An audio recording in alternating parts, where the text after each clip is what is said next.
Have you ever heard of an empire that vanished from history, yet came terrifyingly close to conquering the entire known world? No, I'm not talking about Rome or Persia. This is the story of a lost power, a civilization so formidable that even the mighty Egyptians trembled at its name. This is the incredible tale of the Hittite Empire. Our story begins around 4,000 years ago on the rugged, windswept plains of Anatolia, what we now call modern-day Turkey. A mysterious people, speaking a language unlike any other in the region, began to forge a kingdom. These were the Hittites. For centuries, they were little more than a whisper in the historical record, mentioned only a few times in the Old Testament as a minor tribe. For thousands of years, historians assumed that's all they were, but they were so wrong.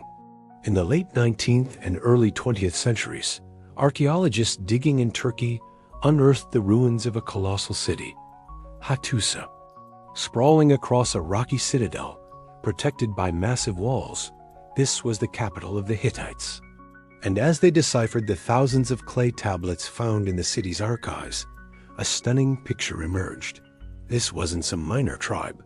It was a superpower, a rival to Egypt and Babylon, an empire that had been completely erased from our collective memory. So, what made the Hittites so powerful? Two words: iron and chariots.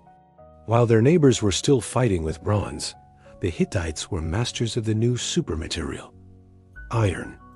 Their iron weapons were stronger, sharper, and more durable. It was like bringing a machine gun to a sword fight. They guarded the secret of iron making jealously, giving them a decisive edge on the battlefield for centuries. But their true game changer was the chariot.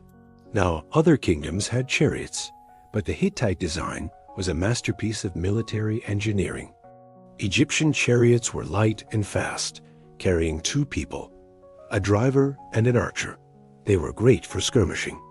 The Hittite chariot, however, was a heavy-duty war machine. It was built sturdier and carried 3 men, a driver, a spearman, and a shield-bearer. This made it a mobile fortress, a Bronze Age tank capable of smashing through enemy lines with devastating force. Imagine hundreds of these thundering across the battlefield. It would have been terrifying. With this military might, the Hittites exploded out of Anatolia. They swept across Syria, conquered the powerful kingdom of Mitanni, and even sacked the legendary city of Babylon itself, a feat that sent shockwaves across the ancient world. Their empire stretched from the Aegean Sea to the Euphrates River. They were the undisputed third superpower, standing shoulder to shoulder with Egypt and Babylonia, and a collision was inevitable. The year is 1274 BC. Two of the most powerful men on earth are on a collision course. In one corner, the young, ambitious pharaoh of Egypt, Ramesses the Great. In the other, the cunning Hittite king, Muwatalli II. The prize? Control of the vital trade routes in Syria, centered around a strategic city called Kadesh. What followed was one of the largest and most famous battles of the ancient world, the Battle of Kadesh. Ramesses, leading an army of 20,000 men, was overconfident. As he approached Kadesh, Hittite spies, pretending to be deserters, fed him false information. They told him the Hittite army was far away. Believing them, Ramesses pushed ahead with only one of his 4 divisions, leaving the rest of his army dangerously spread out. It was a trap. Hiding behind the city, Muwatalli had assembled a massive force, including a jaw-dropping 3,000 chariots. As Ramesses' division set up camp, the Hittite chariot corps burst from their hiding place and slammed into the unsuspecting Egyptians. The attack was catastrophic. The Egyptian division was shattered, and Ramesses himself was surrounded, cut off, and facing certain death or capture. It was a disaster of his own making. In his inscriptions back in Egypt, Ramesses claims he personally saved the day through sheer bravery and the intervention of the god Amun. He describes single-handedly charging the Hittite chariots 6 times, turning the tide of battle. The reality was probably a bit different. A relief force of his own troops arrived just in the nick of time. allowing Rameses to fight his way out of the encirclement and escape. So who won? Both sides claimed victory. Ramesses returned to Egypt and covered temple walls with carvings of his glorious triumph. The Hittites, meanwhile, retained control of Kadesh and even expanded their influence in Syria. Most historians today consider it a strategic victory for the Hittites, who successfully checked Egyptian expansion. But the battle had been unbelievably costly for both empires. It was a bloody stalemate. What happened next is perhaps the Hittites' most enduring legacy. Realizing that endless war would only destroy them both, the Hittites and Egyptians did something unprecedented. They decided to make peace. Not just a ceasefire, but a permanent binding treaty of eternal brotherhood. The text of this agreement, the Treaty of Kadesh, was inscribed on a silver tablet. We still have the clay tablet copies from the Hittite archives and the hieroglyphic version from the walls of Karnak Temple. It is the world's first ever recorded international peace treaty. It promised non-aggression, a defensive alliance against other enemies, and even an extradition clause for political refugees. It was an incredibly sophisticated piece of diplomacy that stabilized the region for decades. Following the treaty, the relationship between these two former enemies blossomed. The kings exchanged lavish gifts and friendly letters. Rameses the Great even married a Hittite princess to seal the alliance, an event celebrated with great pomp and ceremony.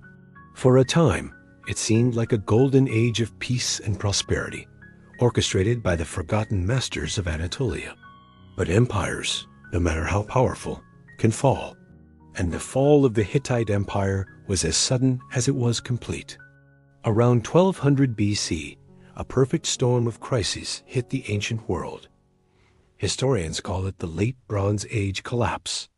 A mysterious group of invaders, known only as the Sea Peoples, swept across the Mediterranean, burning cities and toppling kingdoms. We don't know exactly who they were, perhaps displaced people, pirates, or a confederation of tribes, but their impact was devastating. At the same time, massive climate change led to prolonged drought and famine. Trade routes collapsed. Internal rebellions broke out. The intricate system that held the Bronze Age world together simply fell apart. The Hittite Empire, weakened from within and attacked from without, could not withstand the pressure. Their great capital, Hattusa, was violently sacked and burned to the ground. Within a single generation, the empire that had challenged Egypt and ruled for 500 years was gone, wiped off the map. And so they were forgotten. Their cities crumbled to dust, their language went silent, their name became a footnote in another civilization's book. For 3,000 years, one of the ancient world's greatest empires was lost to history. Its rediscovery is a powerful reminder that the story we think we know is often incomplete, and that entire worlds can be waiting just beneath our feet, ready to be found again.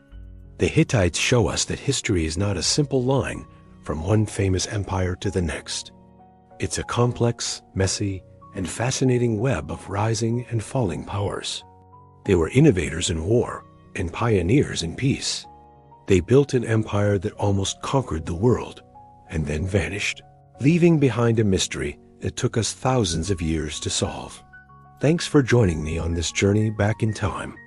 If you enjoyed uncovering the secrets of the Hittites, make sure to like this video and subscribe for more stories of lost civilizations. Let me know in the comments which forgotten empire we should explore next. See you in the next one.